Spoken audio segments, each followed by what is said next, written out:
Only your parents truly want you to succeed, Mason brainwashed me. Everyone else is jealous. Don't listen to the haters. At 11, I got into the country's top music conservatory prep school.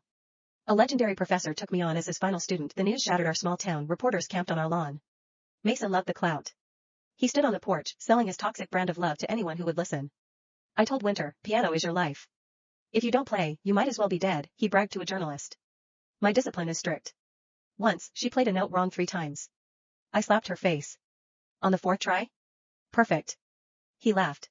Kids are animals. They need to be broken to be built. She might hate me now, but she'll thank me when she's famous. The headline screamed, the 600 slaps that made a genius. Some parents were horrified. Most were envious. They came to our house, asking for advice. Isn't that too harsh? One brave mom asked. That's why your kid is average, another parent snapped back. We moved to the city. Mason sold our house, sent my mom to live with her brother to make money, and rented a cramped apartment near the school to supervise me. On the first day of orientation, the principal asked if any parents wanted to speak. Mason shot his hand up. He grabbed the mic before anyone could stop him. My daughter, Winter Fox, is the youngest here, he announced, his voice booming. But I promise you, she will outwork every single one of you. She isn't just going to be the next great soloist. She is going to destroy the competition. I shrank into my seat. 300 heads turned to look at me. I tugged on his sleeve. Dad, please. Stop. He glared at me. Louder. You need to crush them. From that day on, I was a pariah. I had no friends. I didn't know the slang. I didn't know the movies. I ate lunch alone in a bathroom stall. I studied alone. Everyone knew I was the top student, but they also knew I was a freak. After a year of this, the school nurse diagnosed me with clinical depression. Mason was baffled.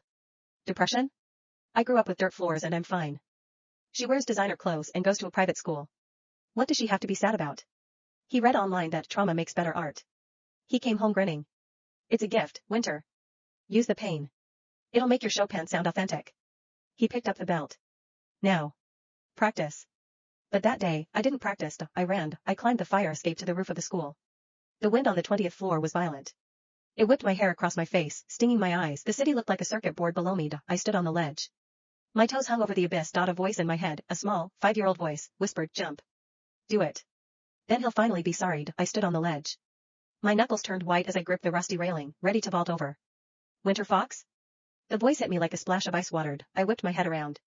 A boy stood there, framed by the wind. He was tall, wearing a crisp white button-down that rippled against his chest. His bangs swept across his forehead, revealing eyes that looked too clear, too calm for this height. You know me? I asked, my voice cracking. He laughed. It was a low, easy sound. Who doesn't? You're the #1 rank. Ethan Sterling. He was a grade above me. Another piano major. What are you doing up here? He asked. I froze. I couldn't say. I'm measuring the drop. What are you doing up here? Chasing the golden hour, he said. He pointed a camera at the horizon, where the sky was bleeding into a bruised purple. Best view in the city. I blinked. Me too. I'm here for the view. That evening, I didn't jump.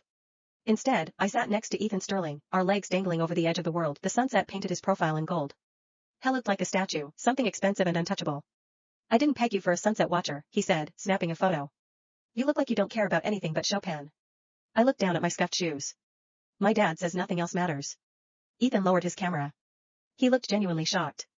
That's sad. There's so much else. Like what? Cheeseburgers. Hot showers. Movies with someone you like. Ice skating in the winter. Watching the sun go down. No one had ever told me that before. I got home 2 hours late. It earned me the worst beating of my life. Mason didn't just use the belt, he used his words like knives. He screamed that while I was wasting time, my competitors were practicing. I was falling behind. He didn't know I hadn't been wasting time. I had been delaying death. My mother, Elizabeth, tried to intervene. She rushed forward, grabbing his arm. Mason, stop. She's bleeding. Mason shoved her back. You want to take responsibility for her failure? You want to explain to the world why she's a loser? Elizabeth shrank back. She lowered her head and let the belt fall. She knew the rules. The news reports said Mason Steele was a genius educator. The 600 slaps were necessary. Who was she to argue with results? The night ended with no dinner and 4 hours of penalty practice. As I sat on the bench, shaking from pain and hunger, Mason leaned over me. He smelled of stale sweat and rage. You keep writing that you want to die, he hissed. So do it.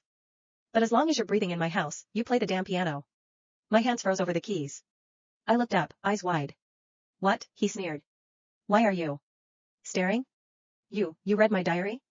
Read it? He unbuckled his belt again, just to make me flinch. I don't steal anything. I check on my investment.